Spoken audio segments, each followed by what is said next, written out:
اتفاق باشید. شکرانه همین دولت کنید، شکرانه همین سرزمین کنید، شکرانه کنید که چنین وطن عزیز و محبوب دارید.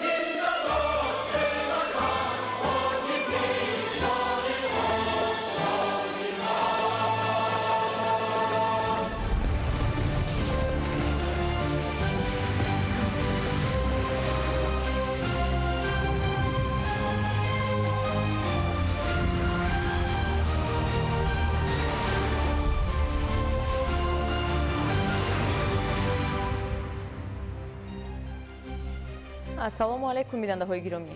нашри муфассали барномаи иттилоотии ахборро мустақиман манзуратон менамоем. дар студия бо шумо манучеҳр маҳкамзода ва мадина назарзода. таваҷҷӯҳ намоед ба сархати гузоришҳо. иншооти бузургу тарихсоз нерӯгоҳи барқи оби Роғун аз баландои кӯҳҳои осмонбӯз то равшании гарми хонаҳои мардум он нуру гармӣ ато намуда ба зиндагӣ рӯҳи тоза мебахшад. Роғун рамзи умеду пешрафт ки имрӯзро мунаввар карда фардои дурахшонро бунёд месозад. кишоварзӣ набзи замин нафаси рӯзгор. он на танҳо ризқу рӯзӣ балки чашмаи фаровонӣ ва нерӯи пешбарандаи кишвар аст. ҳар донаи кошташуда қадаме ба сӯи фардои обод, ҳар ҳосил муждаи зиндагии беҳтар, идомаи корҳои саҳроӣ дар мамлакат. душанбе саҳнаи мусобиқаҳои сатҳи ҷаҳонӣ макони гирдиҳамоии беҳтаринҳо. омодагиҳо ба гранд-слам бо суръати баланд идома дорад. ҳар лаҳза пур аз ҷӯш, ҳар қадам ба сӯи муваффақият. ин на танҳо як мусобиқа, балки ҷашни варзиш, ирода ва шараф аст. душанбе шаҳри имкониятҳост ки рӯйдодҳои бузургро бо сатҳи олӣ мизбонӣ мекунад. корҳои созандагӣ, набзи пешрафт, оҳанги зиндагии нав. аз кӯчаҳои нав то иншооти бузург, ҳамагӣ шаҳодати заҳмати инсон ва иродаи қавист. созандагӣ ин нерӯест ки кишвару зебо, зиндагиро осон ва дилҳоро пур аз ифтихор месозад. амалишавии ҳадафҳо ба истиқболи ҷашни 35-солагии истиқлоли давлатӣ. шарҳи ин ва дигар хабарҳо дар нашри муфассали барномаи иттилоотии ахбор. нерӯгоҳи барқи оби Роғун бузургтарин иншооти гидроэнергетикӣ дар кишвар буда ояндаи Тоҷикистонро пурнуру дурахшон менамояд. нерӯгоҳ бо маҷмӯи иншооти зерзаминӣ ва баландтарин сарбанди гидротехникияш дар дунё мояи ифтихору сарфарозии мардуми тоҷик мебошад, зеро бунёди он омили рушд ва боло рафтани сатҳи иқтисодиёти кишвар, баланд гардидани вазъи иҷтимоӣ ва некуаҳволии мардум мегардад. ҳамкорони мо гузориш медиҳанд.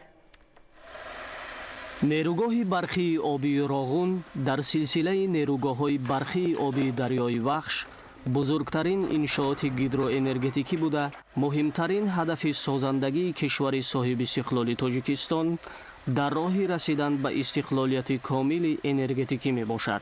раванди корҳо дар ин иншооти тақдирсоз бо истифода аз масолеҳи сохтмонӣ босифат, технологияҳои пешрафта ва мунтазам кор намудани мошину механизмҳо ба роҳ монда шудааст ки ҳамарӯз натиҷаи назарраси корҳои созандагӣ таъмин мегардад.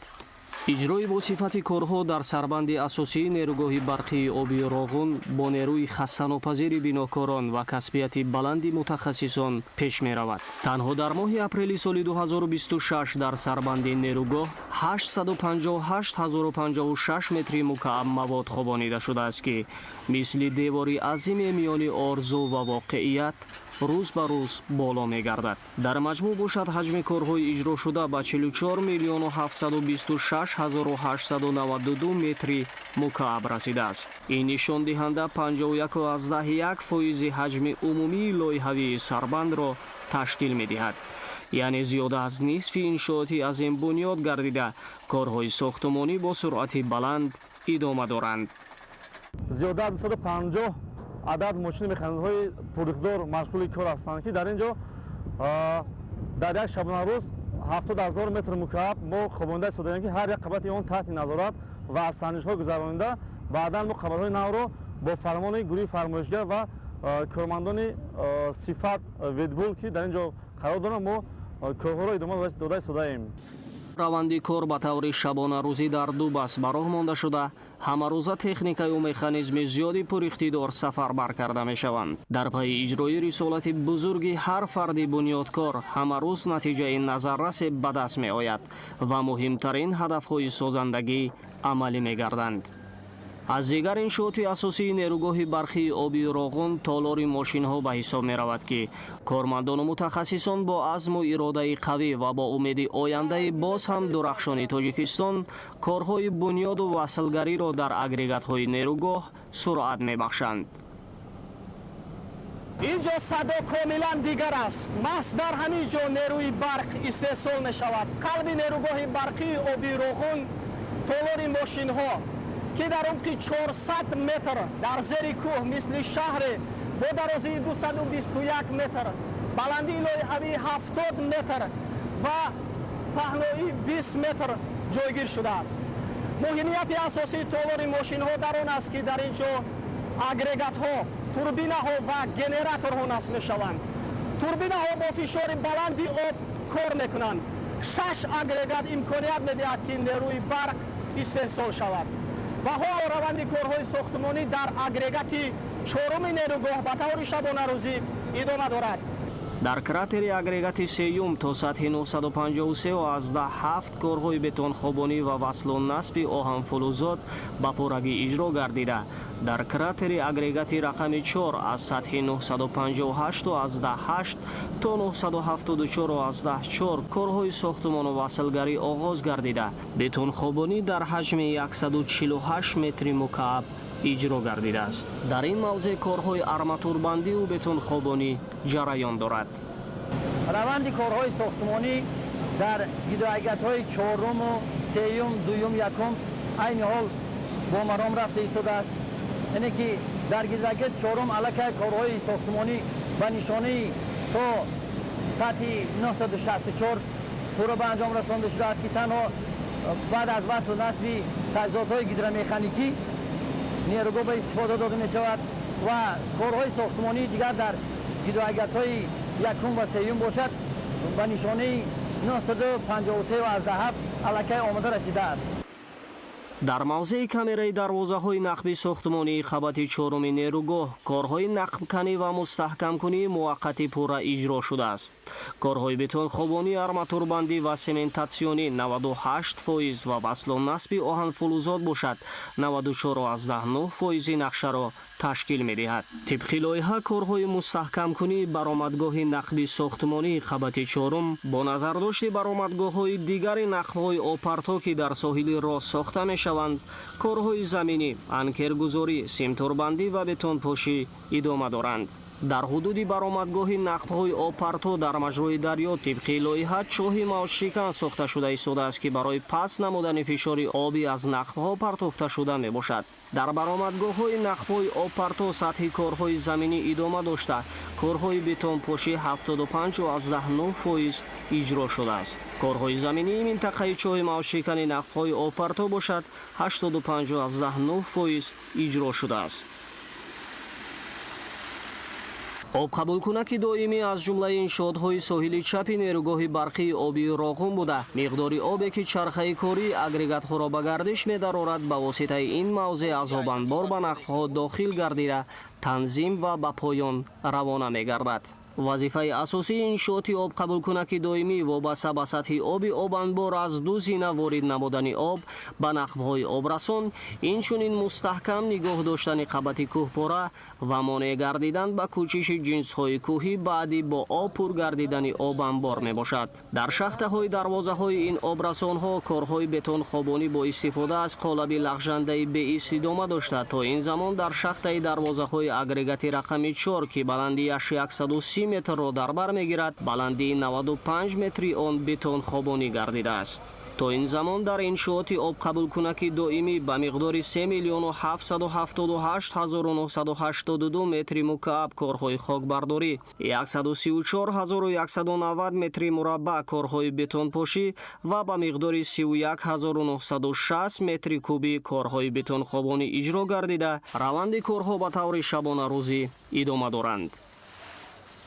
имрӯз дар Роғун садои зиндагӣ, садои меҳнат, садои ормонҳо баланд аст. марҳила ба марҳила бо ба кор даромадани агрегатҳо иқтисоди миллӣ имкони нави рушд пайдо мекунад.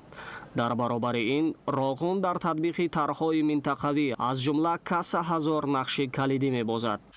ин тарҳ имкон медиҳад ки нерӯи барқи тавлидшуда ба кишварҳои ҳамсоя ва берун аз минтақа содир гардад, ки омили таҳкими ҳамкориҳои иқтисодӣ ва сиёсӣ мебошад.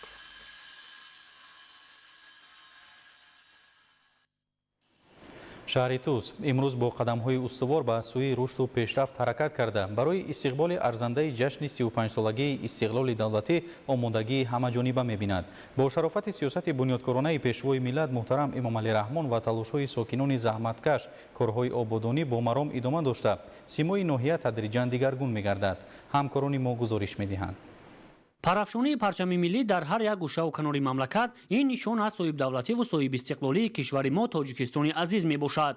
имрӯз сокинони боиззату шарафманди диёр бо эҳсоси баланди масъулият ва ҳифзи арзишҳои милливу давлатӣ дар рушду пешрафти ватан камари ҳиммат баста иқдомҳои ободониву бунёдкориро дар марказ ва деҳотҷойҳо бо тамомияти хос амалӣ намуда истоданд. дар партави иҷрои таъкидҳои пайвастаи ободгаронаи пешвои миллат муҳтарам Эмомалӣ Раҳмон сокинони ноҳияи шаҳри Туз дар якҷоягӣ бо соҳибкорони маҳаллӣ бо тартиб додани нақшачорабиниҳои ободонӣ, бунёди муассисаҳои нави таълимӣ, синфхонаҳои муосири иловагӣ, коргоҳу корхонаҳои саноативу истеҳсолӣ ва марказҳои маишиву хизматрасониро ба роҳ монда марҳила ба марҳила мавриди баҳрабардорӣ қарор медиҳанд. дар ноҳияи шаҳри Туз бахшида ба 35-солагии истиқлоли давлати ҷумҳурии Тоҷикистон 359 адад иншоотҳои таъйиноти гуногун ба нақша гирифта шудааст, ки то ба имрӯз 306 адади он ба истифода дада шуда дар 53 адад иншоотҳои боқимонда сохтмон идома дорад, ки 85% нақшаро дар бар мегирад. аз ин аз ҳисоби соҳибкоро дар давоми сол 10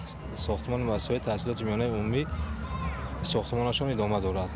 дар нақшачорабинӣ 34 адад корхонаву коргоҳҳои саноатӣ низ ба нақша гирифта шудааст, ки корҳои сохтмонии онҳо идома дорад. ҳоло ҳар як сокини ин ноҳияи дурдаст аз кӯчаву гулгашт ва боғу хиёбонҳои зебову гулпӯш ва назаррабо ба таври шабонарӯзӣ баҳравар гардида шукргузорӣ аз ин хоки муқаддасу ин сарзамини беиштосои меҳан менамоянд. ба хотири дар сатҳи баланд истиқбол гирифтани ҷашни 35-солагии истиқлолияти давлати ҷумҳурии Тоҷикистон дар ноҳия тамоми мардуми ноҳия ва соҳибкорон ҷиҳати сохтмони корхонаҳои саноатӣ, муассисаҳои таҳсилоти миёнаи умумӣ, боғчаҳои кӯдакона корҳои назаррас ба чашм мерасад, ки сохтмони онҳо айни замон идома дорад. мо ҳадаф дорем, ки то ҷашни 35-солагии истиқлолияти давлати ҷумҳурии Тоҷикистон нақшае ки дар пеш дорем ба пуррагӣ иҷро намоем. бошандагони ноҳияи дурдасти шаҳри Туз истиқлолияти комили давлатиро ҳамчун омили рушду пешрафт, ноил шудан ба зиндагии шоиста ва муҳимтар аз ҳама асоси шинохти миллати кӯҳанбунёди тоҷик дониста бо истифода аз ҳама имконот ва сарчашмаҳо талош намуда истоданд, ки ин ҷашни пурифтихори миллӣ 35-солагии истиқлоли давлатии ҷумҳурии Тоҷикистонро дар сатҳи баланд ва дастовардҳои назарраси меҳнатӣ истиқбол намоянд. шоҳзода Самандар Мусои Нурмуҳаммад, ноҳияи шаҳри Туз, ахбор. дар ноҳияи восеъ дар доираи омодагиҳо ба ҷашни 35-солагии истиқлоли давлатӣ бунёду навсозии 9 муассисаи таълимӣ аз ҷумла 7 бинои иловагӣ ва 2 муассисаи таҳсилоти томактабӣ ба нақша гирифта шудааст. гузориш дар ин хусус. ба истиқболи ҷашни бузургу муқаддас 35-солагии истиқлоли давлатӣ бо дастгирии ҳукумати ҷумҳурии Тоҷикистон, мақомоти иҷроияи ҳокимияти давлатӣ ва саҳми соҳибкорону аҳолии ватандӯст дар ҷамоати шаҳрак ва деҳоти ноҳияи восеъ имрӯзҳо бунёду навсозии иншооти соҳаи маориф идома дорад. дар ҳамин замина дар ноҳия 7 бинои иловагӣ бо фароҳамсозии 122 синфхона ва 2960 ҷойи нишаст, 2 муассисаи томактабӣ бо фарогирии 350 нафар кӯдак бунёд гардида, 2 муассисаи таълимӣ аз таъмири асосӣ бароварда мешаванд. корҳои сохтмонӣ дар иншооти ба нақша гирифта шуда мувофиқи мақсад ҷараён дорад. дар идомаи чунин корҳои созандагӣ дар назди муассисаи таҳсилоти миёнаи умумии рақами 7 деҳаи ҳамидободи ҷамоати шаҳраки заҳматободи ноҳия бунёди бинои иловагӣ мароми тоза дошта, айни замон корҳо дар қисми таҳкурсии бинои бунёдшаванда рафта истодааст. бино бо тарҳи наву замонавӣ сохта шуда аз 3 ошёна ва 27 синфхона иборат мебошад, ки барои таҳсили 675 нафар хонанда дар як баст пешбинӣ гардидааст. бунёди бинои иловагӣ иборат аз 3 ошёна ва таҳхона дар назди муассисаи таҳсилоти миёнаи умумии рақами 13 ҷамъияти деҳоти бобушоҳиён низ бо суръат идома дорад. қисмати зиёди корҳои сохтмонӣ дар ин ҷо сомон дода шуда рангу бор, васлу насби дару тиреза, мизу курсӣ ва лавозимоти хониш дар синфхонаҳо шурӯъ мегардад. Бо сохта ба истифода додани бинои иловагӣ хонандагон дар шароити созгор ба таълиму тарбия фаро гирифта мешаванд. тавре иттилоъ дода шуд, бунёди биноу синфхонаҳои иловагӣ дар назди муассисаҳои таълимӣ бо дар назардошти афзоиши шумораи аҳолӣ, зиёд гардидани шумораи муҳассилин ва ба миён омадани зарурати ҷойи нишасти онҳо нигаронида шуда, бо шарофати пойдории истиқлоли давлатӣ ва ғамхориҳои роҳбари давлат ин масоил дар ноҳия марҳила ба марҳила ҳалли худро ёфта истодааст. дар ин росто соҳибкорон ва аҳолии меҳанпарасти деҳаи ҳасан қурбони ҷамъияти деҳоти тугарак иқдом гирифтанд ки дар назди муассисаи таълимии деҳаашон як бинои сеошёнаи таълимӣ сохта ба истифода диҳанд. бо бунёд гардидани бинои мазкур барои 900 нафар хонанда шароити муосири илмумӯзӣ фароҳам оварда мешавад. дар муассисаи мо зиёда аз 700 нафар хонанда таҳсил мекунад ки ҷои нишаст намерасад, синфхонаҳо намерасад. соҳибкорони деҳа муассисаи нав барои мо месозанд. ҳамаи соҳибкоро хатмкунандагони ҳамаи деҳа мебошанд. натиҷаи чунин ташаббусу дастгириҳост ки ин соҳаи афзалиятнок дар ноҳияи восе сол аз сол рушди ҳамаҷониба пайдо намуда истодааст. ба иттилои масъулон айни ҳол дар ноҳияи восе 75 муассисаи таълимӣ, аз он ҷумла 72 муассисаи таҳсилоти умумӣ, як муассисаи таҳсилоти ибтидоӣ, як муассисаи типи нав, як мактаби интернати хонандагони болаёқат, 9 муассисаи таҳсилоти томактабӣ ва дар назди ҳамаи муассисаҳои таълимӣ маркази барвақтии инкишофи кӯдак фаъолият менамояд ки беҳтарин омӯзгорон ба онҳо дарсу машғулиятҳо мегузаранд. масъулони соҳаи маорифи ноҳия мақсад доранд ки бо фароҳам гардидани шароиту имкониятҳо минбаъд низ дар рушду тақвият бахшидани соҳаи муҳими ҷомеа саҳми арзанда гузоранд. Анваршоҳ Сайдализода, Сайҳомиди Шариф, ноҳияи Восе, Ахбор. бунёди муассисаҳои нави таълимӣ ва синфхонаҳои иловагӣ имкон медиҳад ки шумораи зиёди хонандагон ба таҳсили босифат фаро гирифта шаванд. чунин иқдоми созандаро сокинони шаҳри Ҳисор амалӣ менамоянд ки ин тадбир барои рушди соҳаи маориф заминаи мусоид фароҳам меорад. дар деҳаи лолагии ҷамоати деҳоти навободи шаҳри Ҳисор сохтмони синфхонаҳои иловагии муассисаи таҳсилоти миёнаи умумии рақами 35 оғоз гардид.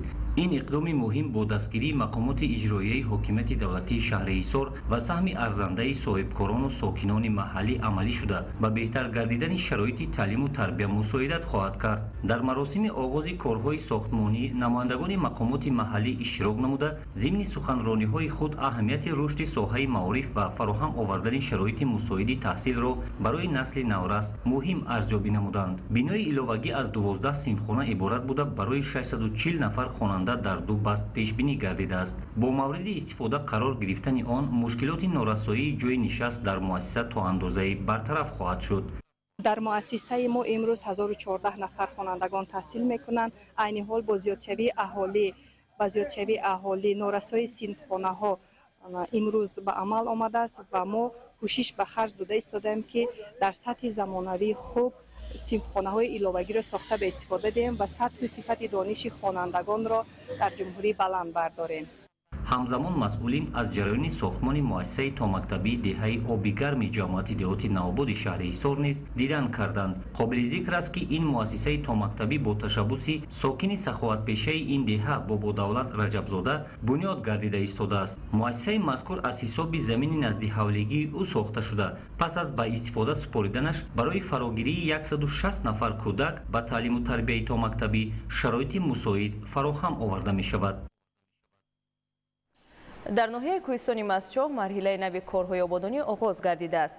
дар деҳаи Падаскӣ лоиҳаи муҳими инфраструктурӣ амалӣ мегардад ки ҳадаф аз он ба гардиши кишоварзӣ ворид намудани 600 гектар заминҳои бекорхобида мебошад. айни замон сохтмони роҳҳои нав ва насби шабакаи муосири обрасонӣ бо суръати баланд идома дошта барои рушди соҳаи кишоварзӣ заминаи устувор фароҳам меорад. дар доираи сиёсати созандаву бунёдкоронаи ҳукумати ҷумҳурии Тоҷикистон ва бо шарофати дастовардҳои даврони соҳибистиқлолӣ дар гӯшаву канори кишвар корҳои ободонӣ ва рушди инфраструктури деҳот вусъат касб намудааст. яке аз чунин иқдомҳои муҳим ҷиҳати истифодаи самараноки захираҳои замин ва таъмини рушди соҳаи кишоварзӣ дар деҳаи Падаски ноҳияи кӯҳистони Мастчоҳ амалӣ гардида истодааст.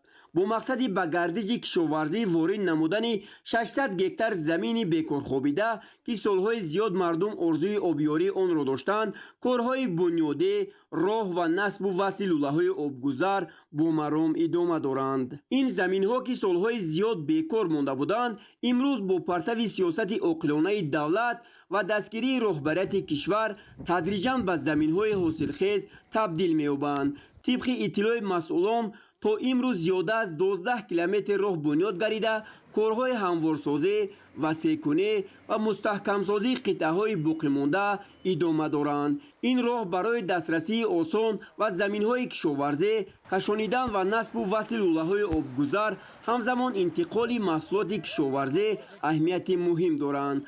ما مردم دهه پدسک برای آباد نمودن زمین‌های بیکار خوابیده زیاده از 600 گکتار در منطقه دهه پدسک تو همین درون تگوبا اقدام گرفتیم که آبشار کنیم این زمین‌ها را. ما زیاده از 12 کیلومتر در همین خط تگوب راه کندیم، راه نو برای گذراندن لوله‌های آبگذر تو با بالای دهه پدسک.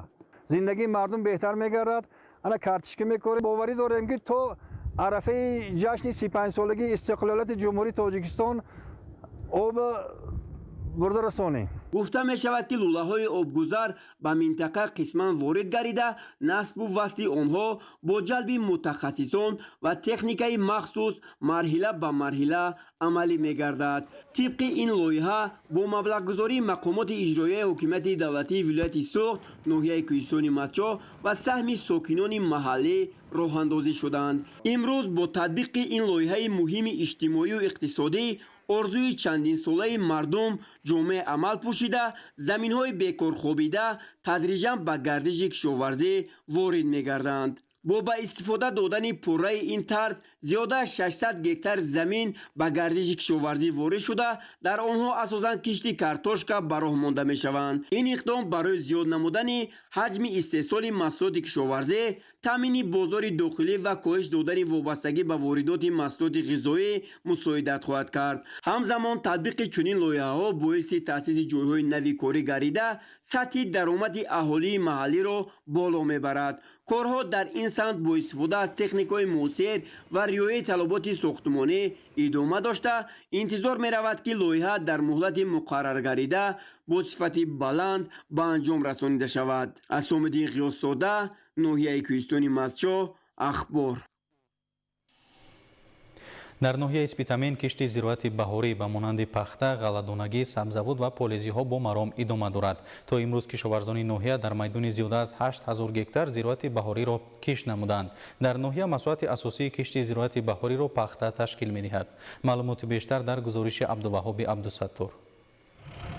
در ناحیه اسپیتامین بیشتر از 1600 хоҷагии деҳқонӣ фаъолият дошта, ҳамасола кишоварзон бо истифодаи самараноку оқилонаи замин ва ҷорӣ намудани роҳу усулҳои муосири парвариши зироат ҳаҷми истеҳсоли маҳсулоти кишоварзиро зиёд намуда, дар татбиқи ҳамаҷонибаи яке аз ҳадафҳои стратегии ҳукумати мамлакат таъмини амнияти озуқавории саҳми назаррасу шоиста мегузоранд. соли равон дар ҳамаи шаклҳои хоҷагидорӣ бояд дар майдони қариб 17000 гектар зироати баҳорӣ аз ҷумла пахта, ғалладонагӣ, полезӣ ва сабзавот кишт карда шавад ки 11000 гектари он ба хоҷагиҳои ҷамъиятию деҳқонӣ мансуб буда, имрӯзҳо дар 7 ҷамоати шаҳраку деҳоти ноҳия азму талоши хоҷагидорон барои иҷрои саривақтии дурнамо равона шудааст. кишоварзони ноҳияи спитамен дар кишту парвариши пахта таҷрибаи ғанӣ доранд. соли равон бо инобат гирифтани имконият ва талабот бояд дар масоҳати 6490 гектар пахта кишт карда шавад. то ин замон дурнамои кишти пахта 78% иҷро шудааст. барои мутобиқшавӣ ба тағйирёбии иқлим дар як қатор хоҷагиҳои кишоварзии ноҳия кишти пунбадона зери плёнка сурат гирифт. ба гуфти хоҷагидорон ба кор бурдани ин усул имкон медиҳад ки ҷамъоварии ҳосил назар ба кишти муқаррарӣ барвақттар шурӯъ шавад. ҳамзамон бо ин роҳ метавон ҳосили фаровон ҷамъоварӣ намуд. дар ноҳияи спитамин дурнамои кишти зироати баҳорӣ 11000 гектарро дар бар мегирад. то имрӯз дар масоҳати 5100 гектар пахта, 274 гектар сабзавот, 123 гектар картошка, 45 гектар полизӣ кишт шудааст ки اجرای نقشه دورنما 71% را تشکیل می‌دهد.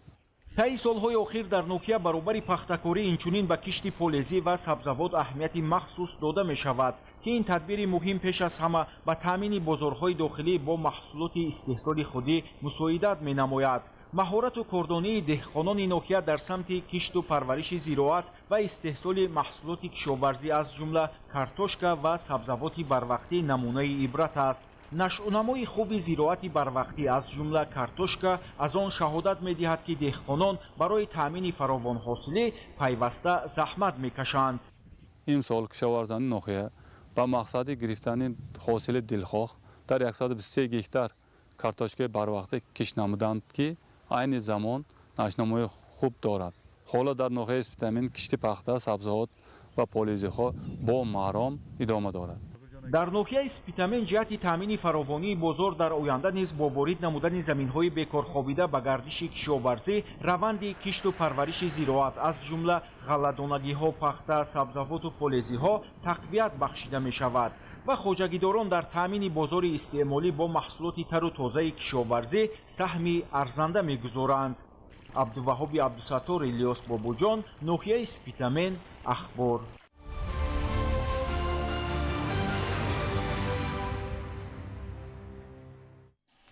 бо мақсади шарҳу тавзеҳ ва татбиқи нишондиҳандаҳои паёми президенти ҷумҳурии Тоҷикистон муҳтарам Эмомалӣ Раҳмон дар бораи самтҳои асосии сиёсати дохилӣ ва хориҷии ҷумҳурӣ мулоқоти кормандони прокуратураи генералии ҷумҳурии Тоҷикистон бо фаъолони ноҳияҳои Рашт, Нуробод ва Тоҷикобод баргузор гардид. гузориши ҳамкорони мо. мулоқоти кормандони прокуратураи генералии ҷумҳурии Тоҷикистон бо фарогирии доираи васеи намояндагони мақомоти давлатӣ, кормандони соҳаҳои маорифу тандурустӣ, фаъолони ҷомеа ва ҷавонони ноҳияҳои Рашт, Нуробод ва Тоҷикобод дар фазои ошкорбаёнӣ ва ҳамдигарфаҳмӣ ҷараён гирифт. ҳадафи асосии мулоқотҳо баланд бардоштани сатҳи маърифати сиёсию ҳуқуқии аҳолӣ, шарҳи самтҳои афзалиятноки сиёсати давлатӣ ва тақвияти ҳамкории судманд миёни мақомот ва ҷомеа арзёбӣ гардид. дар оғози мулоқотҳо баромадкунандагон аҳамияти муҳими паёми президенти ҷумҳурии Тоҷикистонро ҳамчун санади барномавӣ барои рушди устувори кишвар таъкид намуда, зикр намуданд ки ин ҳуҷҷати муҳим самтҳои асосии сиёсати дохилию хориҷӣ, дурнамои рушди иқтисодию иҷтимоӣ ва таҳкими пояҳои давлатдории миллиро муайян менамояд. зимни суханронии намояндагони мақомоти прокуратура ба масъалаҳои муҳими таҳкими волояти қонун, таъмини адолати иҷтимоӣ, мубориза бо ҷинояткорӣ, пешгирии ҳуқуқвайронкуниҳо ва баланд бардоштани фарҳанги ҳуқуқи шаҳрвандон таваҷҷӯҳи махсус зоҳир намуданд. таъкид гардид ки танҳо дар асоси эҳтиром ба қонун ва риояи меъёрҳои ҳуқуқӣ метавон ба рушди устувор ва суботи ҷомеа ноил гардид. дар идомаи мулоқотҳо масъалаҳои вобаста ба рушди соҳаҳои иқтисод, маориф, тандурустӣ, фарҳанг ва ҳифзи иҷтимоии аҳолӣ низ мавриди баррасии ҳамаҷониба қарор гирифтанд. қайд карда шуд ки давлату ҳукумат барои беҳтар намудани сатҳи зиндагии мардум, фароҳам овардани ҷойҳои навикорӣ, дастгирии соҳибкорӣ ва рушди инфрасохтор тадбирҳои мушаххас амалӣ намуда истодааст. баромадкунандагон зикр намуданд ки ифротгароӣ ва терроризм аз ҷумлаи хатарҳои ҷиддии ҷаҳони муосир ба ҳисоб рафта ба амнияти миллӣ ва суботи ҷомеа таҳдиди бевосита доранд. гуфта шуд ки ҷавонон ҳамчун қишри фаъол ва нерӯи пешбарандаи ҷомеа бояд зери таваҷҷӯҳи доимӣ қарор дошта бошанд. баланд бардоштани сатҳи маърифати сиёсию ҳуқуқии онҳо, тарбия дар рӯҳияи ватандӯстӣ, худшиносии миллӣ, эҳтиром ба арзишҳои фарҳангӣ ва анъанаҳои миллӣ аз омилҳои муҳими пешгирии шомилшавии онҳо ба гурӯҳҳои ифротгароӣ арзёбӣ гардид. дар баробари ин ба нақши муассисаҳои таълимӣ, падару модарон, зиёён ва фаъолони ҷомеа дар самти тарбияи дурусти насли наврас ва ҷавонон таваҷҷӯҳи хоса дода шуд. дар мулоқотҳо инчунин масъалаи истифодаи самараноки шабакаҳои иҷтимоӣ, ҳифзи ҷавонон аз таъсири иттилооти зараровар ва баланд бардоштани фарҳанги истифодаи технологияҳои иттилоотӣ баррасӣ гардид. ҳамзамон дар ноҳияи Тоҷикобод намояндагони маркази қонунгузорӣ назди президенти ҷумҳурии Тоҷикистон иштирок ва суханронӣ карданд. иштирокдорон аз баргузории чунин мулоқотҳои судманд изҳори қаноатмандӣ намуда омодагии худро дар татбиқи ҳадафҳои стратегии давлат, ҳифзи манфиатҳои миллӣ ва тарбияи насли ояндасоз дар рӯҳияи ватандӯстӣ ва садоқат ба ватан баён доштанд. дар ноҳияи хуросон ҷиҳати самаранок ва оқилона истифода бурдани нерӯи барқ ва шарҳи тағйиру иловаҳо ба кодекси ҷиноятии ҷумҳурии Тоҷикистон бобати васлу насби таҷҳизотҳои барқӣ гурӯҳи корӣ ташкил карда шудааст. ҳадафи асосии ин тадбирҳо пешгирии амалҳои қонуншиканӣ дар соҳаи энергетика, истифодаи ғайримақсадноки нерӯи барқ ва роҳ надодан ба насби ғайриқонунии таҷҳизоти барқӣ дар коргоҳу корхонаҳо мебошад. гузориш дар ин хусус. дар ноҳияи Хуросон аз ҷониби кормандони раёсати агентии назорати давлатии энергетикӣ назди президенти ҷумҳурии Тоҷикистон дар вилояти Хатлон корҳои фаҳмондадиҳӣ миёни аҳолӣ, соҳибкорон ва масъулони коргоҳу корхонаҳо баргузор гардид. Тадбири мазкур дар доираи сиёсати давлатии соҳа ва бо мақсади пешгирии амалҳои қонуншиканӣ дар самти истифодаи нерӯи барқ аз ҷумла истифодаи ғайримақсаднок, пайвастшавии худсарона ба шабакаҳои барқӣ ва насби ғайриқонунии таҷҳизоти барқӣ роҳандозӣ шудаанд. зимни мулоқоту суҳбатҳо мутахассисони соҳа ба сокинон ва соҳибкорон моҳияти қонунгузории амаликунанда, талаботи техникиву бехатарӣ ва оқибатҳои ҳуқуқии қонуншиканиҳоро муфассал шарҳ доданд. қайд гардид ки истифодаи нодурусти нерӯи барқ аз ҷумла дахолат ба ҳисобкунакҳо, пайвастшавии ғайриқонунӣ ва сарфаи беҳудаи қувваи барқ боиси зиёни иқтисодӣ ҳамзамон метавонад ба ҳолатҳои садамавӣ ва хатари ҷонӣ оварда расонад. аз ин рӯ ҳар як истифодабаранда вазифадор аст ки қоидаҳои муқарраршударо қатъиян риоя намоянд. дар ҷараёни вохӯриҳо ҳамчунин ба масъалаи сарфакорона ва самаранок истифода бурдани нерӯи барқ таваҷҷӯҳи махсус зоҳир гардида, ба сокинон тавсия дода шуд ки таҷҳизоти каммасрафро истифода бурда аз сарфаи беҳудаи барқ худдорӣ намоянд. чунин корҳои фаҳмондадиҳӣ дар дигар шаҳру ноҳияҳои вилоят низ идома ёфта ҷиҳати пешгирии қонуншиканиҳо ва таъмини истифодаи самараноки нерӯи барқ тадбирҳои иловагӣ амалӣ карда хоҳанд шуд. кормандони раёсати минтақавии гумрук дар вилояти Суғд ҷиҳати таъмини амнияти иқтисодии кишвар пешгирӣ аз воридоти маҳсулоти пастсифат ва ба талаботи стандартӣ ҷавобгӯ набуда, назорат ва амалиёти гумрукиро тақвият бахшиданд. дар ҷараёни гузарондани чорабиниҳои оперативии ҷустуҷӯӣ кӯшиши ворид намудани маҳсулоте ки ба талаботи бехатарии озуқаворӣ ҷавобгӯ набуданд ошкор ва пешгирӣ карда шуд.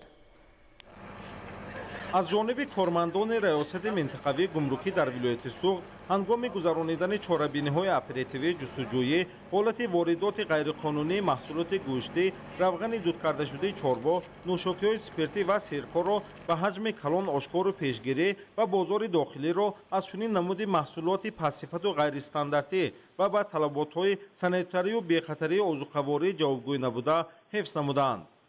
санаи 27 марти соли 2026 тавассути нақлиёти тамғии Volvo рақами қайди давлатиаш 990 AEO 19 тавассути дидбонгоҳи гумрукӣ назди сарҳадии Фотиҳободи гумрук дар ноҳияи Масчо молҳои ниёзи мардум ворид гардида, бо тартиб додани декларатсияи транзитии дохилӣ ҷои ба расмиятдарории он дидбонгоҳи гумрукии терминал дар шаҳри Хуҷанд таъин карда шуда, моли мазкур таҳти назорати гумрукӣ то нуқтаи таъинот интиқол дода шуд.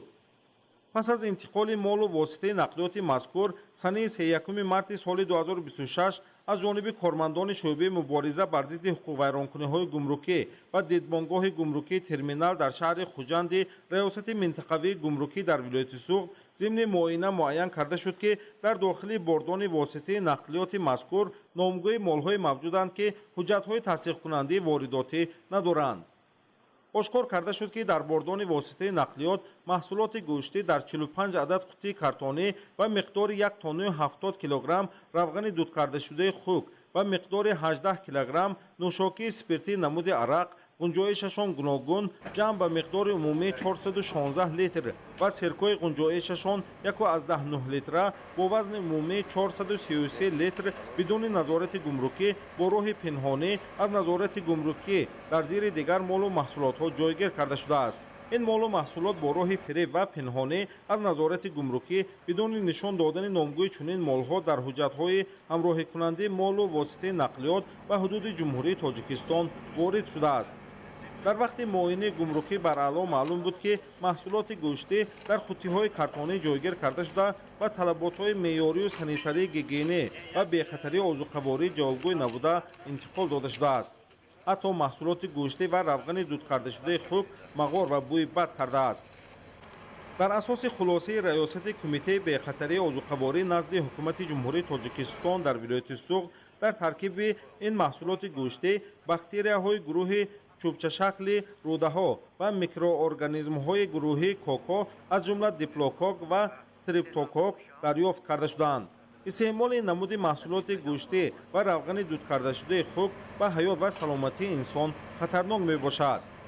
дар асоси хулосаи мақомоти дахлдор воридоти ин маҳсулот хилофи талаботи қонуни ҷумҳурии тоҷикистон дар бораи бехатарии маҳсулоти хӯрокворӣ ва қонуни ҷумҳурии тоҷикистон дар бораи ҳимояи ҳуқуқи истеъмолкунандагон мебошад.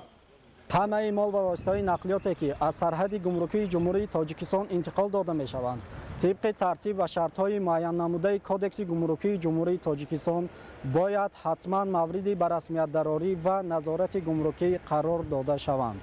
бо назардошти ин талаботҳо молу воситаҳои нақлиёте ки ба дидбонгоҳи гумрукии терминали шаҳри хуҷанд ворид карда мешаванд аз ҷониби кормандон пурра аз муоинаи гумрукӣ гузаронида мешаванд.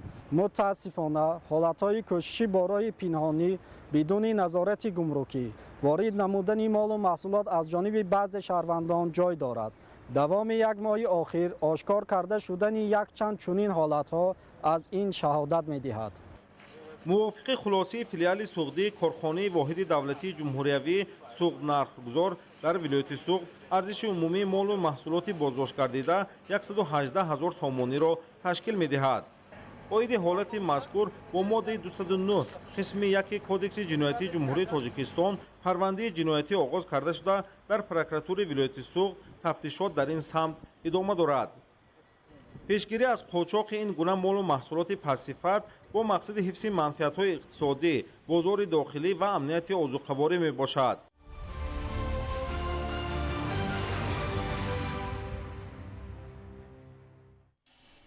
рӯзи охирини ҷамоатҳои нақшавии вазорати мудофиа доир ба санҷиши омодагии мудофиавии шаҳрвандон дар шаҳру ноҳияҳои вилояти мухтори кӯҳистони Бадахшон дар ноҳияи Мурғоб баргузор гардид. сокинон дар ҷамоати таълимии ҳарбӣ фаъолона ширкат варзиданд. ин омодагӣ ба мудофиаи ватан пеш аз ҳама нишонаи садоқат ба давлату миллат ва рӯҳияи матину устувор дар роҳи иҷрои рисолати шаҳрвандӣ ба ҳисоб меравад. гузориш аз раёсати иттилоот ва робита бо ҷомеаи вазорати мудофиа. рӯзи охирини чорабиниҳои нақшавии омодагӣ ба мудофиаи ҳудудӣ дар шаҳру ноҳияҳои вилояти мухтори кӯҳистони Бадахшон дар ноҳияи Мурғоб баргузор гардид. дар чунин вазъи обу ҳавои кӯҳистон сарҷамъ омадани сокинон барои иштирок дар ҷамоматҳои таълимии ҳарбӣ омодагӣ ба мудофиаи ватан ин пеш аз ҳама нишонаи садоқат ба давлату миллат ва рӯҳияи матину устувор дар роҳи анҷоми рисолати шаҳрвандӣ мебошад. албатта ин эҳсоси самимӣ ва ғуруру ифтихор имрӯз дар рӯҳияи ҳар як иштирокчии чорабинии мазкур дар ноҳияи Мурғоб баръало ҳувайдо буд. бо вуҷуди обу ҳавои номусоид ва шароити душвори иқлимии ин ноҳияи баландкӯҳ сокинон бо масъулият ва садоқат ба халқу ватан дар ин ҷамъомади ҳарбӣ иштирок намуда омодагии сатҳи баланди худро нишон доданд. санҷиши омодабошии захираҳои сафарбарӣ дар ноҳияи Мурғоб боз як далели равшани масъулиятшиносӣ ва ҳушёрии шаҳрвандон нисбат ба ҳифзи марзу бум мебошад. иштироки фаъолона ва ҳозиршавии саривақтии сокинон ба нуқтаҳои ҷамъшавӣ нишон медиҳад ки рӯҳияи ватандӯстӣ ва омодагӣ ба дифои марзу буми кишвар дар байни аҳолӣ дар сатҳи баланд қарор дорад. чунин машқҳои таълимӣ на танҳо барои санҷиши омодагӣ балки барои таҳкими ҳамбастагӣ интизом ва ҳамоҳангии қувваҳо аҳамияти муҳим доранд. дар суханрониҳои хеш масъулин бори дигар таъкид намуданд ки таъмини амнияту субот вазифаи танҳо як неҳод набуда балки вазифаи муқаддаси ҳар як шаҳрванди кишвар аст. дар ин раванд саҳми ҳар як фарди худогоҳу хештаншиноси ҷомеа назарраст мебошад. бо роҳбарии оқилона ва ташаббусҳои созандаи пешвои миллат муҳтарам Эмомалӣ Раҳмон дар самти мудофиаи давлат сатҳи омодагии захираҳои сафарбарӣ боз ҳам баланд гардида ҳамкории зич байни сохторҳои давлатӣ ва аҳолӣ ба роҳ монда шудааст. масъулини ноҳия низ зимни баромади худ таваҷҷӯҳи доимӣ ба масъалаи амният, тарбияи ҳарбӣ ватандӯстии шаҳрвандон ва татбиқи саривақтии дастуру супоришҳои роҳбарияти давлат дар ин самтро омили муҳими муваффақона баргузор гардидани чунин чорабиниҳо арзёбӣ намуданд. қадрдонии иштирокчиёни фаъол низ барои баландбардоштани рӯҳияи масъулият ва ифтихори хизмат ба ватан мусоидат мекунад. дар маҷмӯъ чунин тадбирҳо заминаи устувор барои ҳифзи сулҳу субот ва рушди босуботи кишвар ба ҳисоб мераванд. таъкид гардид дар кори истоди ноҳиявӣ ки бо иштироки сардори истоди генералии қувваҳои мусаллаҳ ва дигар сохтору мақомоти дахтдор дар ноҳияи Мурғоб баргузор гардид.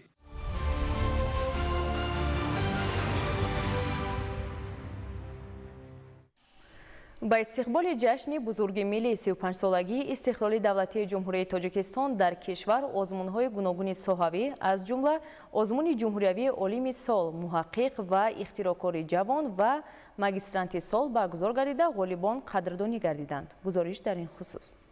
дар шаҳри душанбе бахшида ба истиқболи ҷашни 35-солагии истиқлоли давлатӣ ва рӯзи илми тоҷик бо ибтикори вазорати маориф ва илми ҷумҳурии Тоҷикистон маросими тантанавии ҷоизасупории ғолибони як қатор озмунҳои ҷумҳуриявӣ аз ҷумла олими сол, муҳаққиқ ва ихтирокори ҷавон ва магистранти сол баргузор гардид. дар оғози чорабинӣ масъулин иброз доштанд ки рушди илму маориф яке аз самтҳои афзалиятноки сиёсати давлатии ҷумҳурии Тоҷикистон ба ҳисоб меравад ва ҳукумати кишвар баҳри рушди фаъолияти босамари ҳамаи сохторҳои ҷамъиятии кишвар тадбирандешӣ намуда дар самти таъмини заминаҳои рушди илм дар кишвар як қатор стратегия ва барномаҳои соҳавӣ қабул гардиданд ки стратегияи илм, технология ва инноватсия барои давраи то соли 2030, барномаи мақсадноки давлатии рушди илмҳои риёзӣ, дақиқ ва табиӣ барои солҳои 2026-2030, барномаи давлатии тайёр кардани кадрҳои сатҳи баланди илмӣ барои солҳои 2021-2030 аз ҷумлаи онҳо мебошанд. мо дар озмуни ҷумҳуриявӣ муҳаққиқ ва ихтирокори ҷавон иштирок намуда дар самти ҷомеашиносӣ сазовори ҷои намоён гаштем. таъкид гардид ки соли равон дар бахшҳои гуногуни озмун дар умум 61 нафар ғолиб омаданд ки аз ин 13 нафар ба ҷоизаи олими сол, 41 нафар муҳаққиқ ва ихтирокори ҷавон ва 7 нафари дигар унвони магистранти солро сазовор гардиданд ки аксари онҳоро бонувон ташкил медиҳанд. дар маросими ҷоизасупорӣ ғолибон дар бахшҳои гуногуни илмӣ аз ҷумла кишоварзӣ, гуманитарӣ, техникӣ, тиббӣ ва иҷтимоӣ иқтисодӣ вобаста ба зинаҳои таҳсил ва самтҳои илмӣ бо диплом, ҷом ва мукофотпулӣ сарфароз гардонида шуданд. ҳамчунин дар доираи чорабинӣ як қатор олимону кормандони соҳа барои саҳми арзандаашон дар рушди илм ва маориф, иштирок дар таҳияи санадҳои меъёрии ҳуқуқӣ ва фаъолияти пурсамари омӯзгорӣ бо нишони аълочии маориф ва илми Тоҷикистон ва ифтихорномаи вазорати маориф ва илм қадрдонӣ гардиданд. барои тайёр намудани мутахассисони ҷавон ва аз ҷумла насли ҷавони имрӯза мо олимони соҳаҳои гуногун бояд заҳматҳои шабонарӯзӣ бикашем ва маҳз дар замони истиқлоли давлатии ҷумҳурии Тоҷикистон чунин шароит ва мақоме пайдо шудааст ки ҳар як нафар метавонад корҳои илмии худро сарбаландона ба иҷро бирасонад.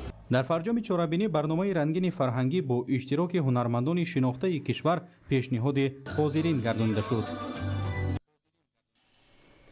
ҷамъияти дорои масъулияти маҳдуди хушкор ки соли 2010 таъсис дода шуд дар заминаи иқдоми соҳибкорзани ватанӣ то ин ҷониб фаъолияти пурсамарро дар самти хизматрасонӣ ба аҳолии вилояти мухтори Кӯҳистони Бадахшон ба роҳ мондааст.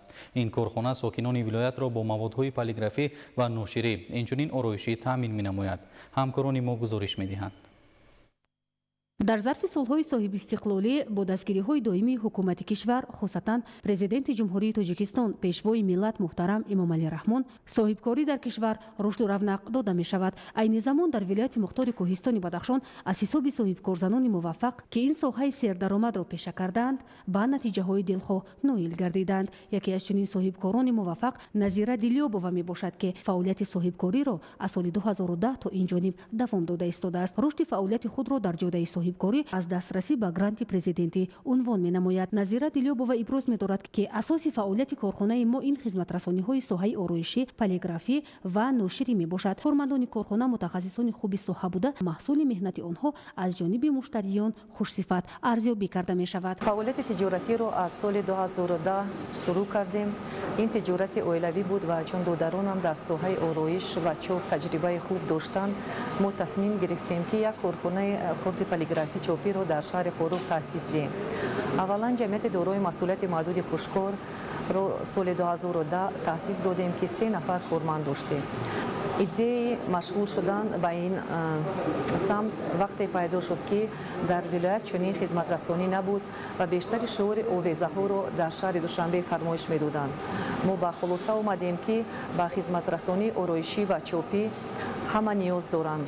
асосан чорабиниҳое ки дар сатҳи шаҳр ва вилоят мегузаранд барои дар сатҳи баланд сурат гирифтан мизоҷиён ба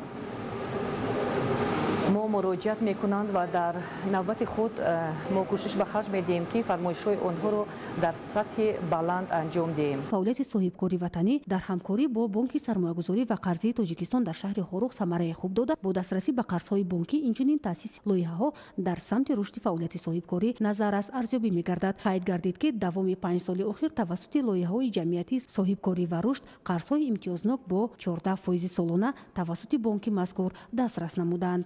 қобилияти баланди кормандони бонк ки мазкур ва муносибати инфиродии онҳо ба ҳар як муштарӣ хизматрасониҳои суратҳисобҳои мо ва хизматрасониҳои молиявӣ дар тӯли солҳои дароз ба рушди тиҷорати мо поварда расонд. менон дорем ки шарикии мо минбаъд ҳам низ бо муваффақият рушд хоҳад ёфт. бояд гуфт ки корхонаи ҷамъияти дорои масъулияташ маҳдуди босифат дар заминаи дастуру ҳидоятҳои президенти ҷумҳурии тоҷикистон пешвои миллат муҳтарам Эмомалӣ Раҳмон таъсис дода шуда, ҳоло бошад дар корхонаи мазкур чандин корҷӯён бо кори доимӣ ва маоши дилхоҳ таъмин гардиданд.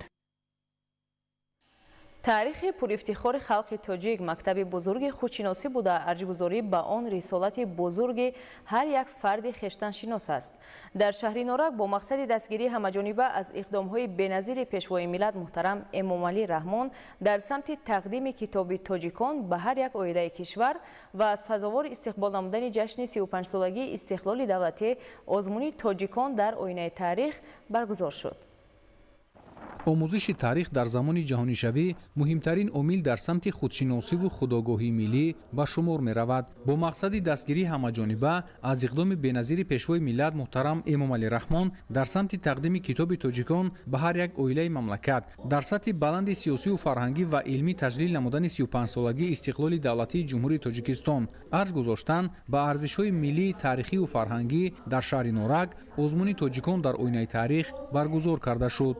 озмуни мазкур бо ташаббуси мақомоти суди олии ҷумҳурии Тоҷикистон ва мақомоти иҷроии ҳокимияти давлатии шаҳри Норак дар заминаи озмуни ҷумҳуриявии тоҷикон оинаи таърихи миллат роҳандозӣ гардида, дар он хонандагони синфҳои 8, 9 ва 10-11 муассисаҳои таълимии шаҳр фаъолона иштирок намуданд. масъулин довталабону ҳакамонро бо шартҳои озмун шинос намуда зикр доштанд ки озмуни тоҷикон дар оинаи таърих бо мақсади арзгузорӣ ба таърихи пурифтихори миллати тоҷик, омӯзиши амиқу ҳамаҷонибаи корнамоиҳои шоистаи ниёгони миллати тоҷик дар тӯли таърих ва шинохти нақши халқи коҳанбунёду фарҳангсолори тоҷик дар рушди тамаддуни инсоният мебошад. роҳандозӣ кардани чунин чорабино дар сатҳи ҷумҳуриявӣ дар сатҳи шаҳри ноҳия аҳамияти ниҳоят калон дорад. хонандагон ба китобхонӣ завқи бештар пайдо карда истоданд ва ҳама кӯшиш мекунад ки дар озмун иштирок намуда ҷоҳи ифтихориро ба даст оранд. ин як муборизаи рақобатпазири байни хонандагон оид ба баландбардошти сатҳи дониш худашон мебошад ки аҳамияти ниҳоят калон дорад. озмуни тоҷикон дар оинаи таърих ки дар он 69 нафар довталабони ғолиби даври муассисавӣ иштирок намуданд, рафти онро 5 нафар доварон аз ҳисоби омӯзгорони пешқадами муассисаҳои таълимии шаҳр бо таъмини шаффофият назорат намуданд. озмун дар сатҳи баланд ва ҳам шаффоф гузашт. дар озмун мо сатҳи дониши худро сайқал дода ва дониши худро санҷидем. боварӣ дорем ки ҷойҳои намоёнро сазовор мешавем.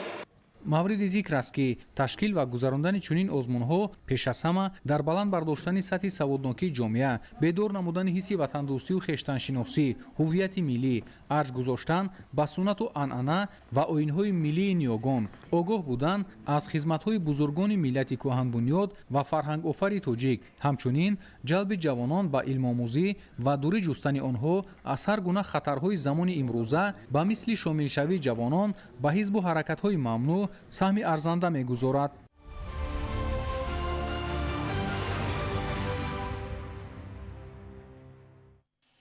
25-26 апрел роҳбарони корпусҳои дипломатӣ ва ташкилотҳои байналмилалии муқими тоҷикистон бо мақсади иштирок дар мусобиқаи байналмилалӣ оид ба парапланеризм ва воситаҳои парвози сабуки тоҷикистон барои дарёфти ҷоми президенти ҷумҳурии тоҷикистон ва шиносоӣ бо таъриху фарҳанги пурғановати миллати тоҷик ба ноҳияҳои Данғара ва Ховалинги вилояти Хатлон сафар намуданд. Гузориш дар ин хусус. дар мавзеи хушбоду ҳавои хуррамзамини ноҳияи Данғара мусобиқаи байналмилалӣ оид ба парапланеризм ва воситаҳои парвози сабуки Тоҷикистон барои дарёфти ҷоми президенти ҷумҳурии Тоҷикистон бо иштироки беш аз 150 варзишгар аз 20 давлати ҷаҳон баргузор гардид. Роҳбарони корпусҳои дипломатӣ ва ташкилотҳои байналмилалии муқими Тоҷикистон дар он иштирок намуданд. иштирокдорон аз аҳамияти рушди варзишҳои сайёҳӣ ва тақвияти робитаҳои байналмилалӣ ёдовар шуданд. таъкид карда шуд ки баргузории чунин мусобиқаҳо барои муаррифии имкониятҳои сайёҳии кишвар ва баландбардоштани нуфузи Тоҷикистон дар арсаи байналмилалӣ мусоидат мекунад. зикр гардид ки ноҳияи Данғара бо табиати зебо ва шароити мусоиди иқлимӣ яке аз маконҳои беҳтарин барои рушди парапланеризм ба ҳисоб меравад. варзишгарон аз кишварҳои гуногун маҳорат ва малакаи худро дар фазои кушод намоиш дода бо ҳам рақобати солим анҷом доданд. коршиносон ба он назаранд ки рушди парапланеризм ҳамчун яке аз намуди варзиши экстремалӣ метавонад Тоҷикистонро ба яке аз самтҳои ҷолиби сайёҳии варзишӣ табдил диҳад. зеро манзараҳои нотакрори кӯҳистон, иқлими мусоид ва имкониятҳои фаровони табиӣ барои ҷалби дӯстдорони чунин намуди варзиш аз саросари ҷаҳон шароити беҳтарин фароҳам меоранд. ёдовар мешавем ки мусобиқаи мазкур дар сатҳи баланд ташкил гардида иштирокчиён ва меҳмонон аз шароити фароҳамшуда изҳори қаноатмандӣ намуданд. тоҷикистон бо ном ва парчамат ифтихор дорем. ҷавонони мо бештару хубтар рӯ ба зиндагии солим ба варзиш рӯҳан ва ҷисман рӯ меоянд. бигзор тоҷикистон бо чунин барномаҳо ва чорабиниҳо дар сатҳи ҷаҳонӣ муаррифӣ гардад бо табиати зебову манзараҳои мақбули худ. баргузории чунин чорабиниҳо ҳамчун қадами муҳим дар самти рушди варзиши муосир ва муаррифии имкониятҳои сайёҳии ҷумҳурии Тоҷикистон дар арсаи байналмилалӣ арзёбӣ мегардад. мусобиқа аз 26 апрел то 3 майи соли 2026 идома ёфта варзишгарони касбӣ ва ҳаводорони ин намуди варзишро аз кишварҳои гуногуни ҷаҳон ба ҳам овардааст. дар рӯзи дуюм гурӯҳи роҳбарони корпусҳои дипломатӣ ва ташкилотҳои байналмилалии муқими Тоҷикистон дар ноҳияи Ховалинг бо табиати зебо ва ёдгориҳои таърихии он шинос шуданд. ҳайати меҳмононро дар ноҳияи Ховалинг бо риояи расму оинҳои миллӣ ва анъанаҳои неки меҳмоннавозии тоҷикона самимона истиқбол гирифтанд. меҳмонон аз намоиши ҳунарҳои мардумӣ, таомҳои миллӣ ва барномаҳои фарҳангӣ боздид карда аз меҳмоннавозии мардуми тоҷик хурсанду рӯҳбаланд гардиданд. ҳамзамон барои меҳмонон намоиши ҳунарҳои мардумӣ ташкил шуда ба онҳо намунаҳои гуногуни ҳунарҳои анъанавии халқи тоҷик муаррифӣ гардид.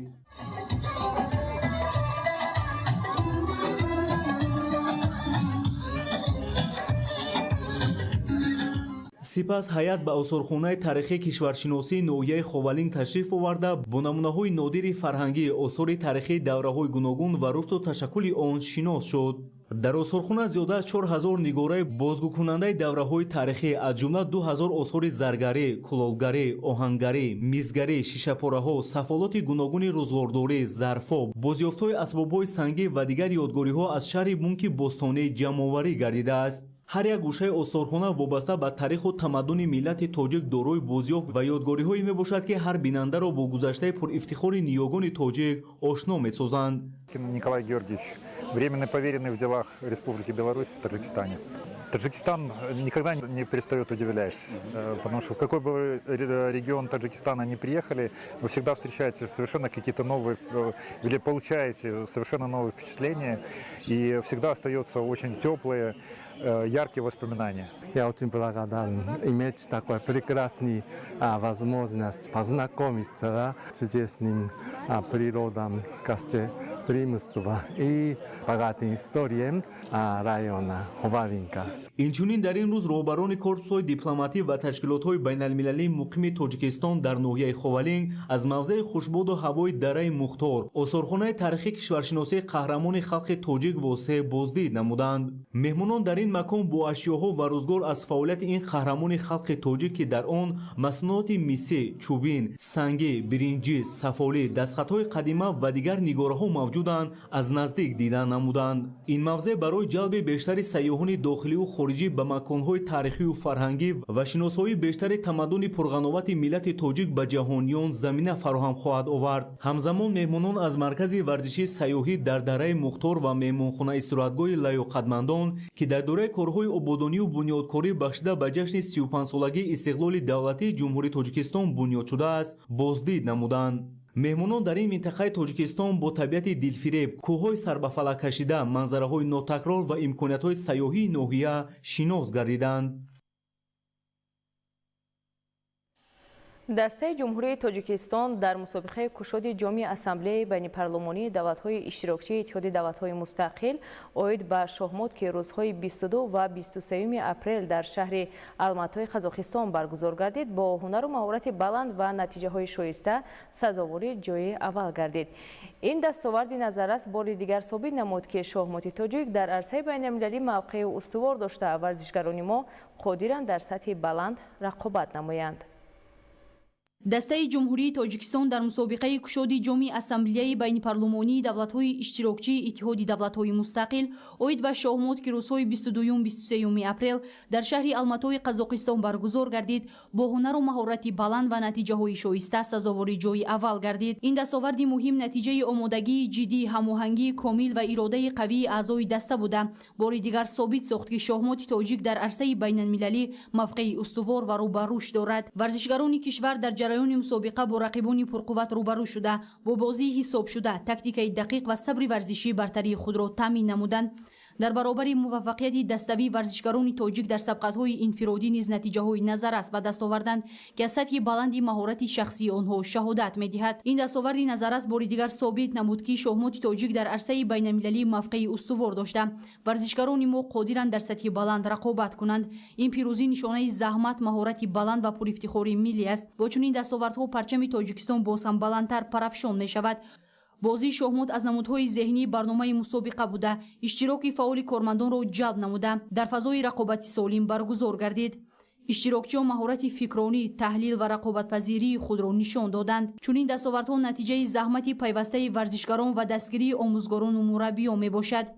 иброз гардид ки минбаъд низ барои рушди варзиши наврасон ва омода намудани истеъдодҳои ҷавон тамоми шароитҳо фароҳам оварда мешаванд.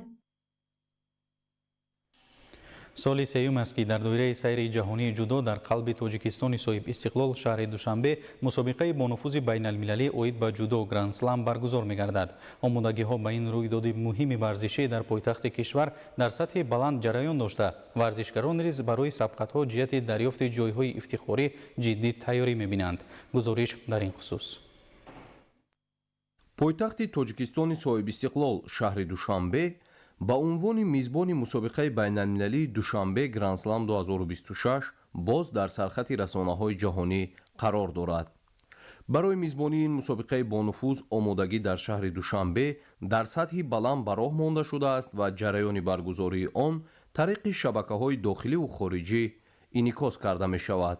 аз 1 то 3 май дар қасри теннис ва маҷмӯаи варзиши обии Душанбе бори сеюм мусобиқаи байналмилалии ҷудо Душанбе Гранд Слам 2026 баргузор мегардад. дар ин мусобиқаи бонуфузи байналмилалӣ ки яке аз муҳимтарин мусобиқаҳо барои ба даст овардани холҳо ҷиҳати роҳхат гирифтан ба бозиҳои олимпӣ мебошад, имсол намояндагони 34 давлати ҷаҳон бо ҳам вориди майдон мешаванд ва беҳтаринҳо дастболо гардида дар радабандии ҷаҳонӣ аз рӯи гӯштини тарзи ҷудо мавқеи худро устувортар мегардонанд. омодагии ҳайати тими мунтахаб ҷиҳати иштирок дар ин мусобиқоти сатҳи баланд бисёр дар сатҳи хуб аст ва варзишгарони мо то ин марҳила иштирок дар мусобиқаҳои дигари сайри ҷаҳони ҷудо Гранд Слам доштанд ва ҳамзамон машқҳои дастаҷамъии дохилӣ ва хориҷӣ ширкат варзиданд ва тавре ба ҳамаи мо шумо маълум аст тими миллии кишвар аз риштаи ҷудо таърихсозӣ ҳам карданд, чун иштироки чанд рӯз пеш дар чемпионати Осиё оид ба ҷудо ки байни бузургсолон доир гардид, ҳайати варзишии кишвари мо 13 нафар ширкат варзиданд ва хушбахтона барои миллати тоҷик, барои масъулини соҳаи варзиш бисёр боиси ифтихор ва шарафи бузург аст, чун тавонистанд варзишгарони мо дар ин мусобиқоти сатҳи баланди қораи осиё 5 медал як бора ба хазинаи варзишии кишвар ворид созанд. барои баргузории мусобиқаи душанбе гранд-слам 2026 дар қалби тоҷикистони муқаддасу соҳибистиқлол шаҳри душанбе шароити мусоид сар аз буду боши варзишгарону меҳмонони хориҷӣ фароҳам гардидааст. қасри теннис ва маҷмӯаи варзиши обии душанбе низ бо тарзу услуби муосир ва дидгоҳи нав ҷудокорону мухлисонро пазироӣ мекунад. толори муҳташами қасри теннис ва маҷмӯаи варзиши обии душанбе ҷавобгӯ ба талаботи гузарондани мусобиқаҳои ҷаҳонӣ омода гардида хизматрасонӣ дар он дар сатҳи баланд роҳандозӣ мешавад. варзишгарони мо бисёр бо рақибони худ ҳамошино ҳастанд ва боварӣ дорем ки дар ин мусобиқоти бонуфуз варзишгарони мо шарафи миллатро албатта ки баланд мебардоранд. дар асоси нақшаи муайяни кумитаи кор бо ҷавонон ва варзиши назди ҳукумати ҷумҳурии тоҷикистон ва федератсияи ҷудои тоҷикистон ҳайати дастаи мунтахаби ҷудои кишвар ба ин мусобиқаи бонуфуз омодагии ҳамаҷониба дида варзишгарон дар доираи машқҳои дастҷамъона дар дохил ва хориҷи ҷумҳурӣ маҳорати варзишии худро тақвият мебахшанд. гранд-слами душанбе дар ҷаҳон дар ҷои дуюм қарор дорад баъд аз гранд-слами париж. аз ҳисоби иштирокчиён, аз ҳисоби меҳмоннавозии тоҷикона, аз ҳисоби ҳамин мухлисоне ки дар тоҷикистон ҳастанд дар дунё ҳамин хел мухлисӣ намекунанд. яъне бо ҳамун иштирокчӣ ай канада бошад, ай франсия бошад, ҳама вақт ҳамун ғолиба фақат дастгирӣ мекунад, новобаста вай аз тоҷикистон бошад ё аз ӯзбекистон. ин дар ҳайрат монд ҳамун мутахассисоне ки аз федератсияи ҷаҳонӣ ҷудо мебиёнд ва дигар иштирокчиёни хориҷие ки чӣ хел ҳамин мухлисон, чӣ хел ҳамин мардум, чӣ хел ҳамин тоҷикистон ва чӣ хел табиати зебо дорад. аз хориҷа меҳмонон мебиёнд ва мо ҳамчун мизбони мусобиқа дар як сатҳи баланд ва ёро қабул мекунем. омодагии қабули меҳмонон дар як сатҳи баланд қарор дорад ва мо омода ҳастем ки меҳмононро қабул мекунем. аз байни ҷудокорони тоҷик 39 варзишгар барои иштирок дар мусобиқаи душанбе гранд-слам 2026 номнавис шуданд, аз ҷумла 28 мард ва 11 зан. маблағи умумии ҷоизаҳои молии мусобиқа 154 000 евроро ташкил медиҳад. ғолибон дар ҳар вазн 7 вазн байни мардон ва 7 вазн байни занон бо 5000 евро, барандагони медали нуқра бо 3000 евро ва соҳибони нишони биринҷӣ бо 1500 евро сарфароз гардонида мешаванд. омодаги мо ба соли 2026 дар гранд-слами душанбе мебошад ки мо машқҳои дастаҷамъона дар клуби ҷудои ҳоҷшариф ҳаррӯза баргузор гардида истодааст. ман дар ин мусобиқа аз яке аз фаворитҳои вазни 73 кило мебошам ки ман мехоҳам ки дар пеши мухлисон парчами тоҷикистонро баланд бардорам. роҳандозии чунин мусобиқаи бонуфузи ҷаҳонӣ шаҳодати дастгирӣ ва таваҷҷӯҳу ғамхории президенти ҷумҳурии тоҷикистон пешвои миллат муҳтарам эмомалӣ раҳмон ва ҳавасмандсозиҳои варзишгарон аз ҷониби раиси маҷлиси миллии маҷлиси олии ҷумҳурии тоҷикистон раиси шаҳри душанбе муҳтарам рустами эмомалӣ буда ба музаффарияти варзишгарони тоҷик ва парафшонии парчами давлатии тоҷикистон дар дигар мусобиқаҳо аз ҷумла бозиҳои олимпӣ замина мегузорад. натиҷаи дастгирӣ ва ғамхории ҳамешагии роҳбарияти давлат аст ки имрӯз варзишгарони тоҷик бо ифтихороти хос дар бонуфузтарин мусобиқаҳои ҷаҳонӣ иштирок карда бо маҳорати баланди варзишии худ шарафи миллату давлати хешро ҳимоя мекунанд ва ба ифтихори пирӯзии онҳо парчами давлатии тоҷикистон парафшон гардида суруди миллии тоҷикистон садо медиҳад.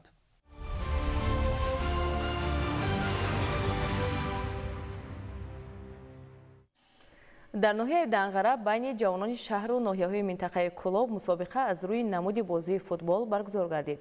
баргузории чунин мусобиқаҳо рӯҳияи варзиши ҷавононро боло бурда замина барои дарёфти истеъдодҳои нав фароҳам мегардад. ҳамкорони мо гузориш медиҳад.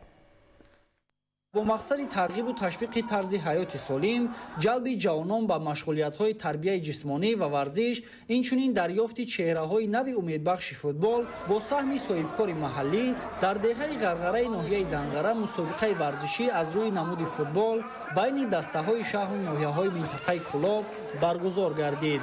мусобиқа дар фазои тантанавӣ оғоз гардида бо иштироки дастаҳо аз шаҳру ноҳияҳои минтақаи Кулоби вилояти Хатлон сурат гирифт. ҳар як даста бо омодагии ҷиддӣ вориди майдон шуда барои ба даст овардани пирӯзӣ ва нишон додани маҳорати варзишии худ талош менамоянд.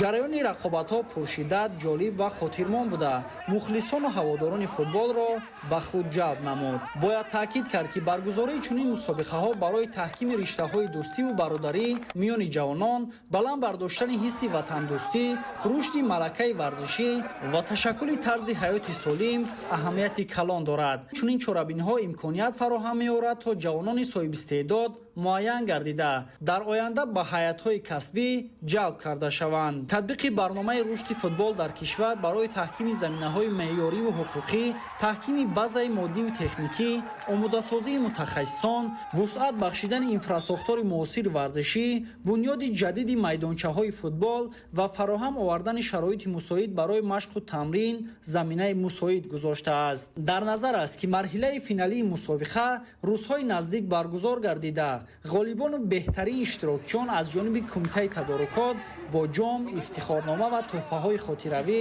сарфароз гардонида шаванд. ҳамзамон барои ғолибон мукофотпулӣ низ муқаррар гардида барои ҷои якум 50 000 сомонӣ, ҷои дуюм 30 000 сомонӣ ва ҷои сеюм бо 20 000 сомонӣ қадрдонӣ карда мешавад. баргузории чунин мусобиқаҳои оммавӣ боз як иқдоми муҳим дар роҳи рушди футбол, тарбияи ҷисмонӣ солиму фаъол ва таҳкими дӯстиву ҳамдигарфаҳмӣ дар ҷомеа арзёбӣ мегардад.